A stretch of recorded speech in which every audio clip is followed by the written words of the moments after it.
Grabe, ang ganda! Woo! First time in my life! Woo!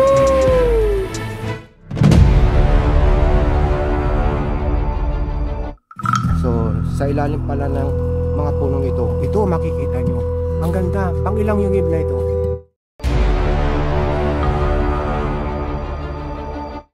Bakit may tabak dito?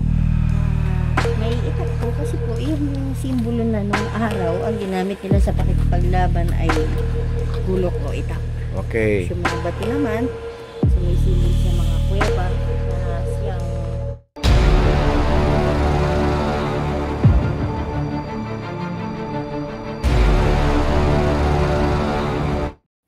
Saan? Madilim kasi sir eh. Ay, oo nga, no? Pero anilan naman sir. Kanina, maliliit nga.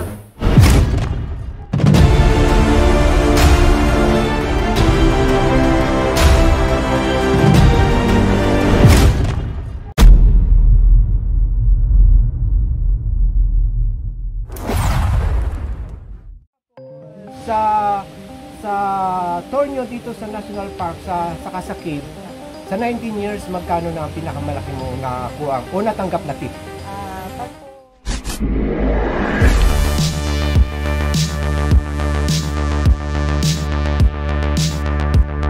Magandang araw sa inyong lahat. Good morning po. Ngayon ay October 21, 2022 at sa oras na 9 a.m. po. ito yung pagpapatuloy ng gala natin or adventure dito sa may San Miguel, Bulacan. Yes. At ngayong araw, gaya na nga ng nasabi natin sa ating mga unang video, papasyalan natin itong biyak na bato. Dahil simula nung maliit pa ako, or siguro malamang this is at kayo din, ay naririnig nyo lang ito sa kwento. At ang biyak na bato na ito ay part ng San Miguel, Bulacan. At napaka-historical ng pupuntahan natin. Dahil nung simula ng Philippine Revolution, dito nagpulong ang ating unang president na si Emilio Aguinaldo. Ay, grabe. Yung kuwiba ang interesting. Titignan natin. Kung manggagaling kayo sa Manila or sa Balintawak, Cloverleaf, dyan sa may North Luzon Expressway, siyempre northbound, mag-i-exit kayo ng Balagtas at dadaan kayo ng Plaridel Bypass Road. Ano yan? Bali 2 hours may get pag galing sa Metro Manila. Pero nandito lang tayo sa sa San Miguel, Bulacan, ay ano na lang 30 minutes or 45 minutes ang travel time. Okay. Ano no? Puno ng mangga. Yes. Kaliwat kanan. Welcome to biyak na bato. Oo.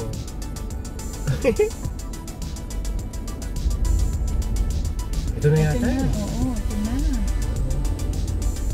Biyak na bato National Park Lakes and Trails. Tingnan mo kung ilan ang kung gaano kalawak yung iikotin natin. In 200 meters, make a U-turn. Sisiri naligaw. Malawak naman ang parking area. Yun nga lang, hindi natin alam pagka weekends, weekdays ngayon. So ito yung sa parking. Papakita ko sa inyo yung yung entrance fee dito sa Biak ng Bato. At kukuha tayo ng tour guide. 300 daw ang bayad sa tour guide. Reminders sa mga kabayan bawat isa kailangan mayroong vaccine card at saka may face mask. Individual pero pagka wala kayong vaccine card at yung kasama nyo meron, kayo hindi makakapasok pag wala kayo. Gagamitin yan pag pumapasok ng yungib. Opo sir, para po safe yung mga ulo. Ito si Ma'am Len, ang ating tour guide. So Ma'am Len, ano bang activities natin ngayong araw? So ito yung map. Map po ng biyak na bato. Oo, saan tayo dyan? Nasaan tayo ngayon? Dito po tayo ngayon. Oo. Ang unahin natin ay yung mga cave na to, mga yungib. Ito po yung mga ginamit nila Emilio Aguinaldo nung panahon ng Katipunan. Kumbaga, may mga kanya-kanya pong kwento yung mga cave. Pagpunta natin doon na lang po natin sasabihin. Okay, sige. Tapos hanggang dito makakarating ba tayo dyan sa taas na yan? Hindi na po yung bandang taas na yan, medyo malayo na po. Ano bang mayroon dyan? Ayan po, yung kumbaga Yung barangay Kalawakan po, yung Mount Susan Dalaga, yun po yung parang na form ng breast talaga. And then yung nakita mo kanina maganda, yung mga hikers, yung po, pinupuntahan po nila yun. Dito, recommended yung mga hikers dito. Opo, ayan, Suklid Caballo. Pero part pa rin ba yan ng historic nitong Bulacan? Yung mga yan? Bali, ito pong mga cave. Ito mga cave talaga, cave, yung itong mga Yungib, Opo. na kung saan dyan Nagtago. nagpolong o nagtago si Emilio Aguinaldo. Opo. Ito namang area na ito, ano ito? Dito naman po, ito yung developed na part ng Biak na Bato. Nandito yung river. Ito, Aguinaldo Cave, ito yung pinaka naging opisina ni Emilio Aguinaldo, kaya po ipinangalan sa kanya. Makikita din natin yan. Opo. Okay, yan ang pinaka-exciting. Ito naman Bulaong River na ito, ano ito? Balaong River, yan po yung pangalan mo. Ito yung pangalan ng ilog. Ngayon, so sabi nyo Ma'am Len, andyan yung mga historical destination ng pupuntahan natin. Paano magmula dito? Maglalakad ba tayo hanggang doon? Gagamit po tayo ng sasakyan para mas mapabilis tayo makarating sa mga cave. Nabanggit nyo yung sasakyan. Ano bang klase ng sasakyan ang pwedeng dumaan dito sa pupuntahan natin? Pwede po yung 4 wheels, pwede rin yung mga tricycle, single, kaya naman po yung daan. Ibig sabihin malaki ang daan. Malaki naman po yung daan. Sa lubungan pwede. Pwede pong magbigayan ng para makadaan yung dalawa.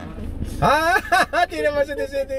Diyan ka muna sa likod Pansamantala muna tayong aalis dito dahil pupunta nga tayo sa Yungib. Opo, sa mga cave, sa mga Yungib. Gano'n ba kalayo yun dito? Siguro po mga more or less kulang 1 kilometro. Malapit lang. Pwede palang lakadin Opo. Sige, tara. Yung mga beginners, mga kabayan, katulad natin kailangan may tour. May tour guide kayo. City, tingnan mo! May tubig! Naku! Ang ganda naman. Igno na naman tayo dito. Ito po yung kumbaga ang tawag dito yung sapa. Sapa. Opo. Kasi pag po, malinis po ma'am. Oh. Pag po ito tagulan, saka lang siya meron. Pagka baha, walang naglalaba.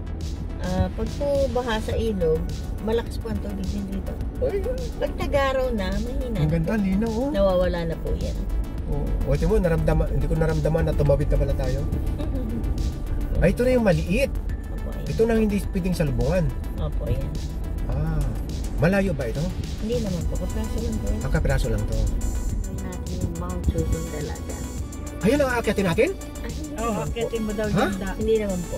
Ay, grabe. Yan yung inaakyat ng mga hikers. Ayun ba yung pinakita sa map kanina? Opo. Ay, malayo na nga. Ay, di na tayo pipili dyan. Hindi na. Kayo na lang mga hikers Ayan. Sa mapa lang po malapit. Ang ganda ng palay Pwede po tayo mag-portrait sa dito. Dito? Kasi po, opo. Dito na dito? Opo, dito. May parking din pala. May parking fee. May nagbabantay. Para safe po yun sa sakit. Pag ganito na. Opo, okay. Pwede na. Pwede na mag-U-turn dito mamaya. Opo. Yung 10 pisong nakita natin ngayon dito, saan na pupunta? Dyan po sa nagbabantay na sa sakit. Dito kita tayo. Dahil lupa niya rin ito. Opo, lupa niya. Pwedeng mamaya na kami magbayad. Salamat Salamat. Mga ilang minuto magmula doon sa pinarkingan natin bago natin marating yung mga Yungib. Mga 10 minutes po. 10 minutes? Sa isang kuweba. Okay, ilang kuweba ba meron dyan? 4 po yung pupuntahan natin dito. 4? Magkakalapit lang naman. Medyo magkakalapit lang. Ang pangalan ng cave? Ito. Yungib 2. Yungib 2. Ano naman ang istorya nito? Noong panahon nila Emilio Aguinaldo, itong cave po na to, ito yung ginamit nila na ospital o pagamutan. Yung mga sugatan po sa pakikipaglaban, dito nila dinadala. Ito ba tinatawag talagang biyak na bato? Kumaga yung biyak na bato, sir. Isang bundok na maraming bato na nangati sa gitna. Kaya okay, sige. Ang ganda naman pala ng Yungib. Ang ganda. Wait lang, papakita mo na sa kanila. Bayan, malaki nga yung Yungib na ito. First time natin makakita ng Yungib na ito. Tapos tumutulo sa taas ayun Ito yung mga formation yung sa itaas. Yan yung tinatawag na stalactite. Mga stalagmite. Medyo matulas kasi nga hindi na tutuwid ang tubig dahil nga yung tulo ng tubig galing dyan. Mga buhay na bato, sir, kung tawagin yan. Talaga? Halika, tuloy tayo. Ang presko ng ano, presko yung ano, yung klima dito. Ayan, kompleto pala si ma'am. May flashlight. Alam mo, Ma'am Len, doon sa corridor, bukod sa Yungib, may mga branches sila or pasang-asanga sa Yungib kung saan doon ang mga office nila. Labasan din yan. Ay, labasan din po, kaya mahirap. Doon po yung pinakalalabasan na. Ay, ang ganda. Yun, oh. Sige. Yun ang pinaka-interesting. Halika. Pang isang Yungib pa lang ito. O, ito yung itsura ng cave, oh. Ang ganda. Pagpalabas, kung saan tayo nang galing. Ay, ang ganda ng formation.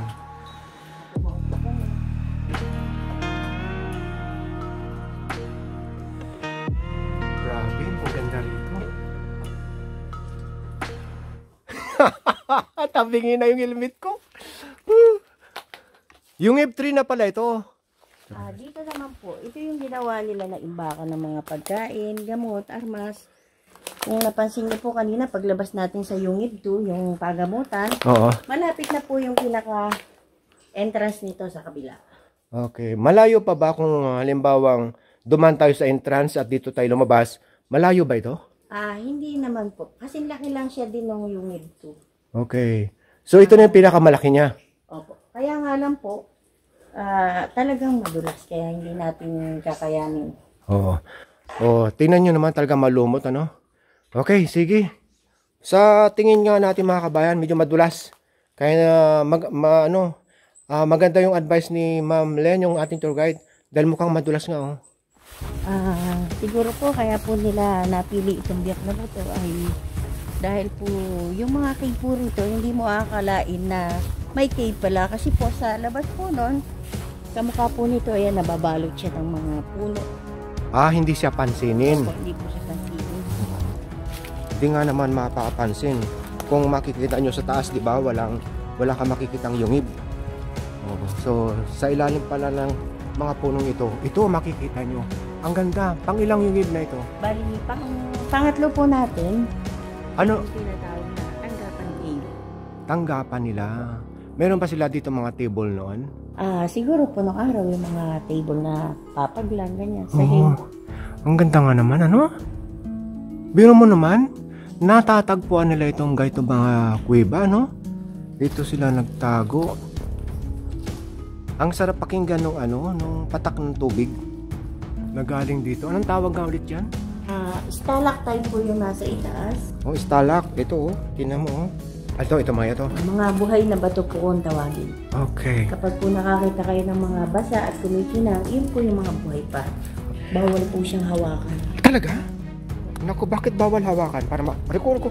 Para... Kasi hinawakan natin siya, yung kamay natin may dumi, may pawis, maiiwan din siya dun sa mga butas-butas. Talaga? Ngayon po, yung pawis, di po ba parang langis? Oo.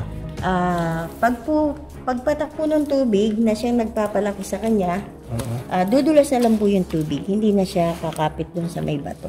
Okay. Sa mga ilang century pa, aabot na siya dito sa taas. Ito po, kada isang taon, yung tubig na titigas sa kanya, ay sinlaki lang ng butil na asin. Okay. So dito mga kabayan, pag pupunta kayo, kung hindi nyo talaga sasadyain, magkatabi lang ito ng National Park, ng Biak na Bato National Park. At talagang kailangan nyo ng tour guide. So ito na siya, yung nabubuhay na bato. Ayun na po sir, ito sa taas. Saan? Ayun, sir. Ito na yung stalagmite saka stalactite na nagdoktong, nagdikit na sila. Ay, ang galing mo naman. Sila po yung mga nagpapatibay ng cave. Kasi kumbaga parang nagiging poste. Opo. Napapansin ko merong water pipe dito. Ano ito? Ito po, dinodoktor nila sa ilog pag po tag-araw kasi walang supply ng tubig. Ibig sabihin, buhay ito, may tubig ito? Wala po sa ngayon. Wala pa. Pag po, tag-araw nila ginagamit. Okay. So ito na yung kabuuan ng Tanggapan cave. Cave number 4. Opo. Yung number 1 ang Last po natin. mahaba. Opo. Ano naman ang makikita doon? Ano naman ang participation nun? Yun po yung tinatawag na ambush cave. Ambush cave. Ano ibig sabihin nun? Tambangan cave. Uy, ito may mga paniki. Hala. Uy, ito yung mga tae nila, oh. Yun po. Sayang hindi sumama si Sweetie, hindi niya nakita yung kapatid niya. Oh. dami oh. Papasok pa ba ito doon? Pwede po yung tanong ito. Talaga? Sige, sige. Tingnan natin, may flashlight ba? Hindi pa tayo kagatin ng paniki? Ay, hindi na. Wala naman siyang amoy. Ano? Wala naman po. Kasi coffee lang. Huh? Oo. Ganda. Ay, magpagkain mo. Wag natin ilawan. Baka biglang baka biglang magliparan. Marami yan. Baka tayo mabangga ng kanilang lipad. Sige. Huwag natin istorbohin.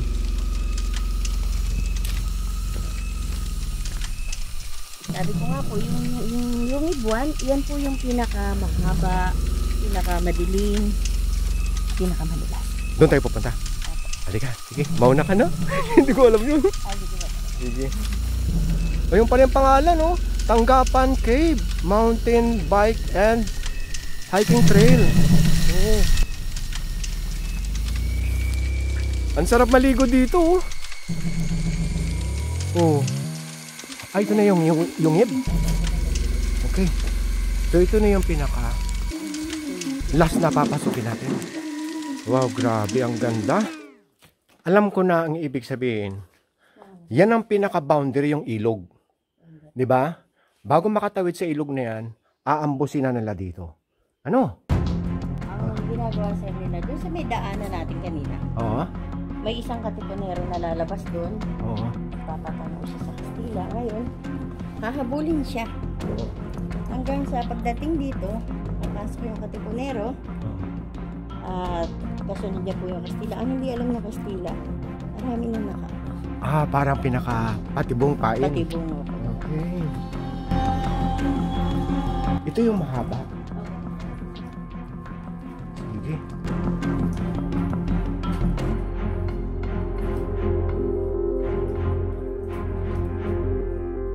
Oh. Dito tayo susuot ngayon. Uy. Bali, ano yan, sir? May part na pwede kang tumayo. May part na nakadako ka. Nakadapa. Hindi naman as in dapa. Nakatalong ko na kapraso. Parang gumagapang gano'n. Pero kaya mo pasukin. Kaya. Kung kaya mo, kaya ko rin. At kaya din ang mga kasama natin. Sige, para makita nila kung ano talaga sa loob. Andito na lang din tayo, samantalin na natin. Okay. Ganda. Basta siguraduhin mo lang na makakalabas tayo, ha?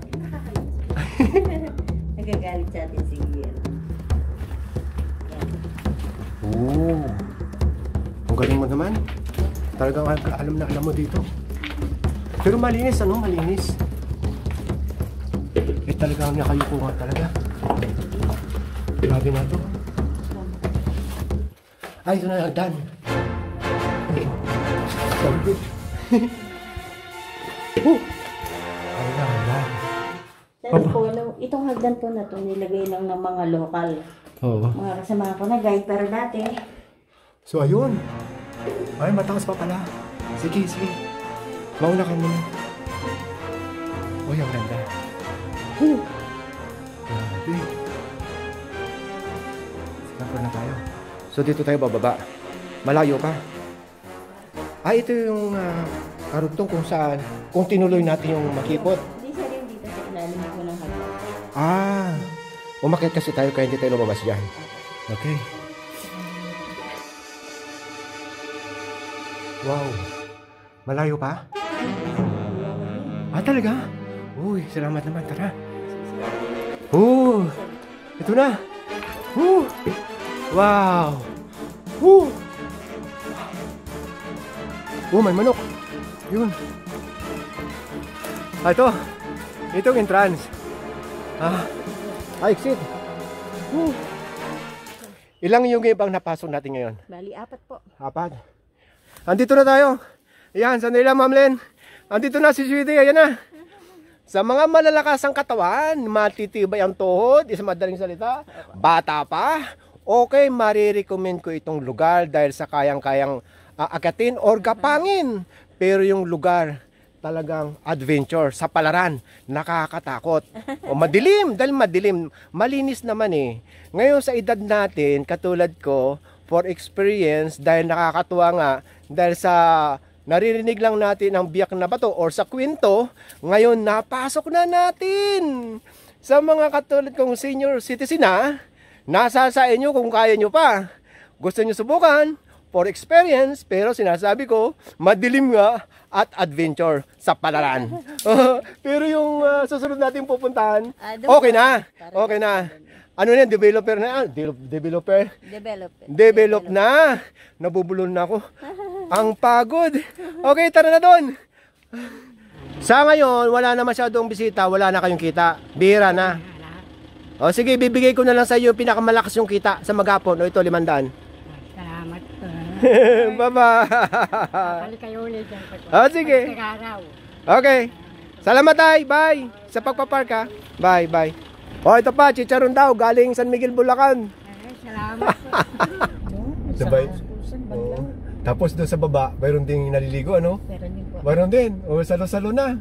Kasi running water naman po. Running water, ano? Bukal po yan galing sa bundok din. Okay, andito tayo ulit. At magmula dito, ilang minuto pa bago marating yung pinakadulo? Nasa 20 to 30 minutes po. Mararating natin yung bahay pa ni Kiki. Okay, tara. Ano ito? Ayan yung, ayan. Yan.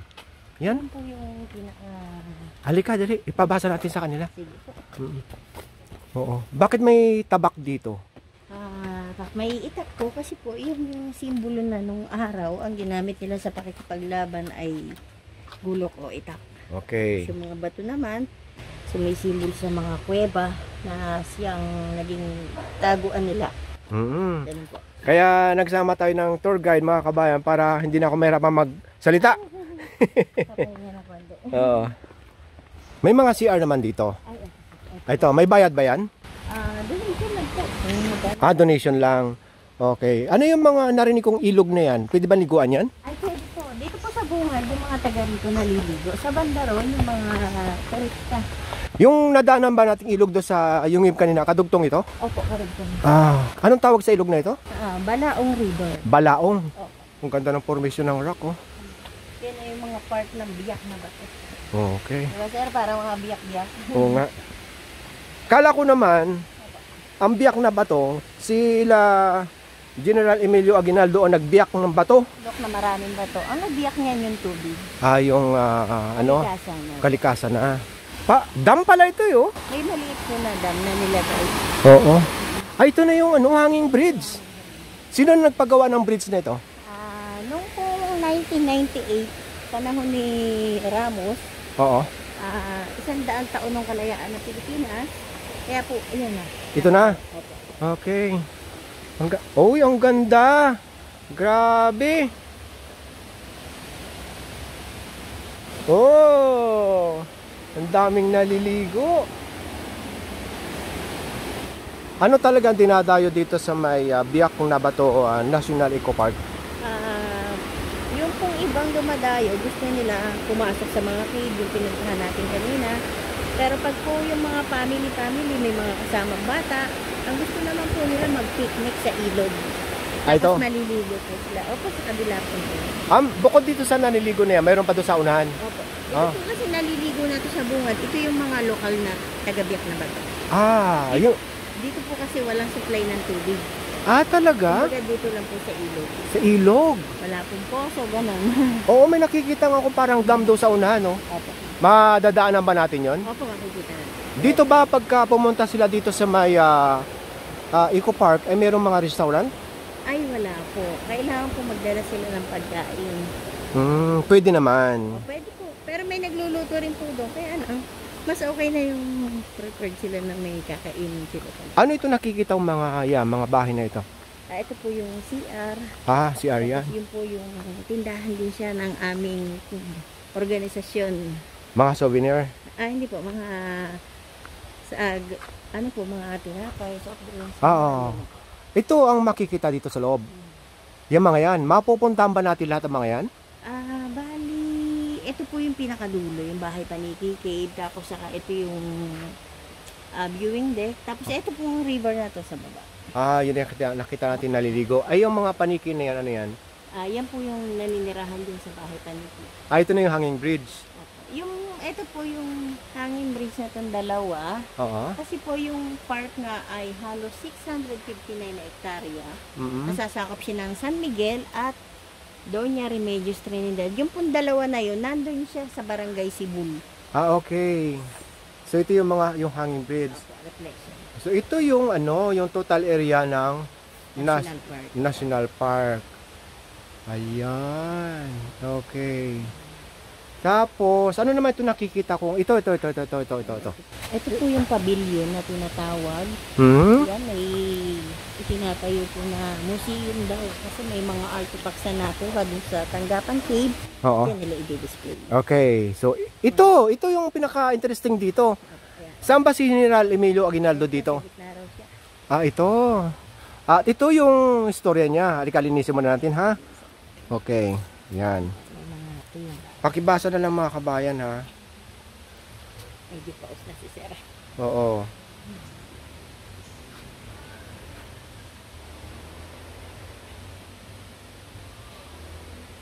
Okay, saan tayo ngayon pupunta? Dito po tayo. Gigilid tayo sa ilog. Ang ganda ng view rito, ng hanging bridge. Pag dito ka nakapwesto. Ayan, oh. Diba? Oh, ang ganda. Picturean ko nga muna. Biglang. So ito pala, itong pavilion na ito, pag may activities, event, mga wedding, birthday parties, pwede, pinapaarkilahan ng DNR. Ito. Pahingahan si bahay paniki. Tapos yung maniningtig sa dulo-dulo. Malayo rin po. Maningning ang pinakadulo. Ang klima dito, presko. Ito yung pinakadam, oh. Ano? Dao. Itong puno na ito? Ay, oo nga, nakalagay, oh. Taas niya na noon. Ang ganda ng kanyang purpose, yung kanyang ugat. Pwede na magtago po. Oo. Tapos ayun sa kabila, Ano yung... yung may tubig na yon, Oo. yun yung tinatawag na Aguinaldo Cave. Aguinaldo Cave? Apo. Anong ginawa ni Aguinaldo dyan? Yan daw po yung naging opisina ni Emilio Aguinaldo. So ngayon may tubig na siya, no? Siguro yung panahon na yun wala pang tubig, ano? May tubig na rin po, kaya lang hindi pa gano'ng kalakas yung tubig. So hindi na mapapasok yan? Hindi na po siya ngayon kasi kumbaga siguro dahil sa mga lindol-lindol may nabuksang malakas na balong Oo. at dyan lumabas sa kuweba. Maluwang din siguro, no? Maluwang din po. Malamang. Siguro, mula po rito sa bungad hanggang sa dulo, siguro mga kulang 300 meters. Malaki pala yung kuwibang Mahaba yan. po. Malamang maganda yan dahil yan ang pinaka-opisina. Ganda rin po yung loob niya. Maraming rock formation. Napasok mo ba yan nung wala pang tubig? May tubig na rin po nung napasok ko siya. Mga 1990s. Pero ngayon wala na nakakapasok dyan. Wala na po ngayon. Oy, sayang naman. Hindi na na-maintain, ano? Ito ba may mga bayad? Opo, 200 po. 200. Kasama na po siya ihawan. Okay. So maghapon na yan? Opo, sa maghapon na po yung 200. Yun na nga. Pwede na sila magdala ng pagkain nila. Dito ba mayroong overnight or... May overnight po, kaya lang bawal po sa ilog. Ibig sabihin, mayroong room para mag-overnight? Wala po. Magdadala po sila ng tent. Tent. Doon po sa pavilion, pwede sila doon magtayo ng tent. Sa paligid na. Okay. So, ang nagme-maintain ngayon ay national government na. Yung DNR. Ang ganda ng formation ng batong ito, oh. Hindi ba ito na parang parang pinagpatong-patong? 'Di ba? Ang paliwanag po ng eksperto diyan, kaya siya butas-butas. Dati raw po nakalubog sa tubig yung part ng biyak na bato. Ganon. Tubig daw po yung dahilan kung bakit nagkaganyan. Ilang taon ka na nagtutour dito, Ma'am Len? Po, nasa 19 years. 19 years? Na dito ka lang nagtutour? Opo. Ang galing naman. So ano ito? Pahingahan Cave, sir. Pahingahan Cave. Ano naman ang participation nito? Kapag galing daw po sa maraming kuweba na pinuntahan natin, Oo. pagdating dito, pagod na. Pagod na. Pahingahan. Yes po. Halika. Sige. Wow. Pagka ganito nakikita nyo, tanggal ang pagod. Ito nga nakalagay, Pahingahan Cave. So, saan uupo? Sa mga bato-bato. Ayan. Oo nga naman.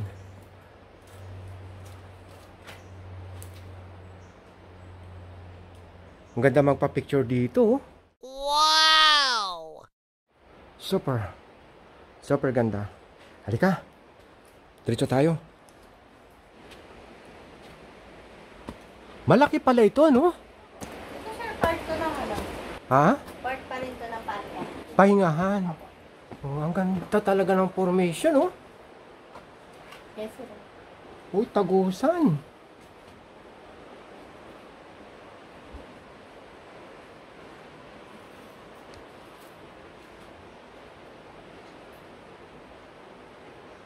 Tingnan mo nga naman.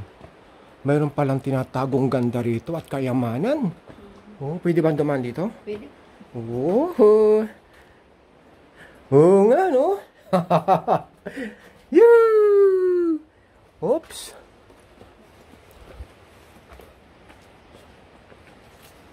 Simento pala ito? Yung style sir na parang kahoy. Oo. Ay sir, dito pala yung ilog. Oo, ang taas, oh. So, bali ang nagpagawa nito talaga yung DNR na. Opo. Wow! Ano itong nakikita natin? Yan na po yung bahay paniki cave, yung pinaka-rock formation ng bato niya. Bahay Paniki. Opo. Papasok tayo dyan? Pwede rin po. Talaga? Ang gusto niyo po. O sige! Sige, exciting ito. Pero laging pinapasok yan. Opo, pinapasok. Okay. Asan? Ano naman ito?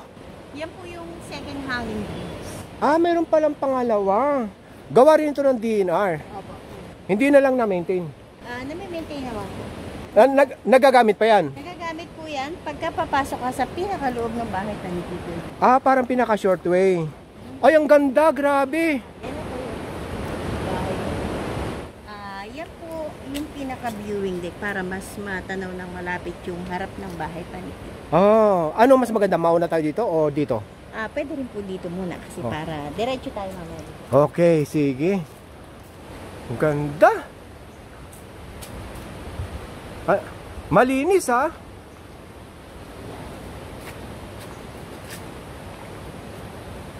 Okay. Oh, iba na ang amoy. Umali nga sa una, no? Ano ang tawag dito? Dahil sa, ano ng paniki, no? Dumi po ng paniki na Oh. na guano. Guano. Ginagamit sa fertilizer. Hmm. Matabasan ng halaman. Oy, grabe. Ang ganda ng view.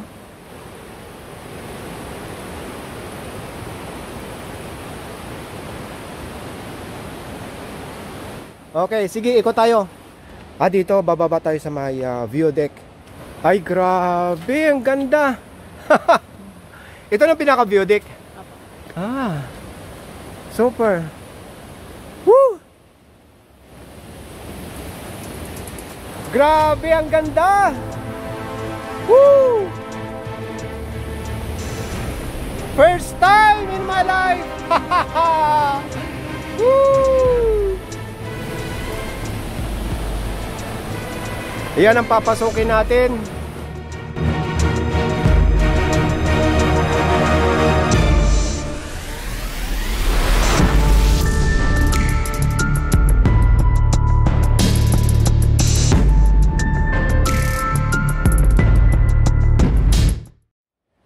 Nadadaanan lang pala itong tulay na ito kung papasok sa Bahay paniki. Bahay Paniki.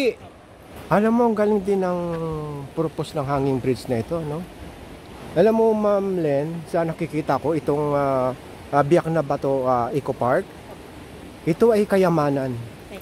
Oo, likas na kayamanan. Oo, bukod sa mayaman sa history, katulad niyan, Pinatural na ganda. natural na ganda. So, hangad lang natin na ma-maintain at mapaganda ng lalo.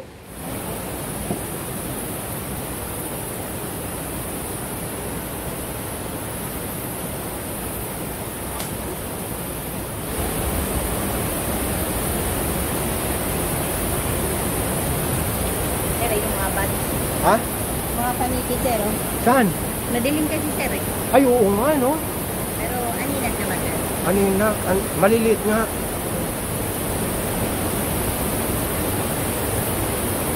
Ang lawak, ano?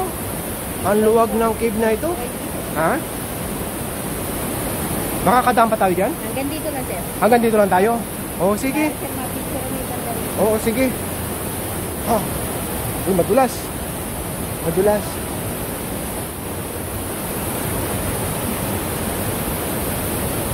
Dire-diretso pa yan doon sa loob, yo.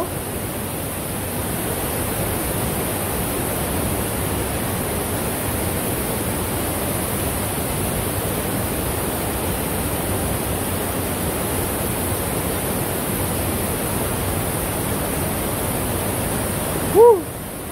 Ang saya. Pero yung iba, sabi ni Ma'am Len, nakakapunta pa raw doon. Pero dahil nga sa bagyo, madulas. Kaya hindi pa pwedeng makapatong doon. Delikado pa. Dahil puro bato. Halika na. Balik tayo. Woo! Tingnan nyo naman. O yan mga kabayan, natalagang pawis na pawis at pagod na pagod. Andito tayo ngayon sa yung background natin, yung statue ni Emilio Aguinaldo, yung KKK. At na-achieve naman natin ng isa na namang makasaysayang story ng Pilipinas. At hindi lang makasaysayang ang narating natin mga kabayan, kundi yung angking kagandahan nitong kalikasan at kaanya-anyaya sa ating mga turista katulad nito. Woo! At hindi ko rin makakalimutan ang ating tour guide na si Ma'am Len. Hindi kita makakalimutan sa tanang buhay ko. Dahil pinasok mo kami, or ako, sa ilang kuiba? Bali, 5 po. 5 kuiba ang pinasok natin ngayon. So Ma'am Len, ilang taon ka na nga bang tour guide? Mga nasa 19 years. 19 years na. Tapos yung bayad sa tour guide dito lang sa National Park, magkano? 300 po. 300. Tapos bawat cave may bayad. Opo, 150 per cave. 150. So ilang cave yung napasok natin? Bali, 5 po yung pinasok natin. 5. 150 times 5. Ilan lahat yun? 750. Plus yung 300. Dito nga sa may National Park. Bali, 1,050 po. 1,050. Lahat-lahat na yon. Bali, plus po yung helmet natin. 10 pesos para sa inyo po. So 1,050 plus 20, 1,070. Opo, opo. Ganon. Sa 19 years, magkano na ang pinakamalaki mong nakakuha o natanggap na tip? Pag po, 200, malaki 500. Pero karamihan po mga 200. Wala naman pong problema kung meron o wala. Okay, sige. Okay. Pero deserving naman talaga na mabigyan ka ng tip katulad ng ganito. Kasi mga kabayan, yung pinasok nating cave matindi. Kung ako nga, hirap na hirap, hindi na namin sinama si Sweetie. Lalo pa si Ma'am Len. So Ma'am Len, dahil nga sinamahan mo ko sa pagtutur dito, lalong-lalo na doon sa 5 cave. At narating din natin mga kabayan. So magkano nga ba yun? 1,070. Opo. 1,070. So 1,070, 2,000 ito, magkano ang tukli ko? Bali, 930. 930. 930. O sige, hawak mo yan. 930 Opo. plus 1,000. 1,930 ang tip ko sa'yo. Ay, napakalaki na po. Okay na ba yan? Thank you po. Maraming po. Yan talaga. Opo. So, yan ang pinakamalaking tip na natanggap mo. Opo.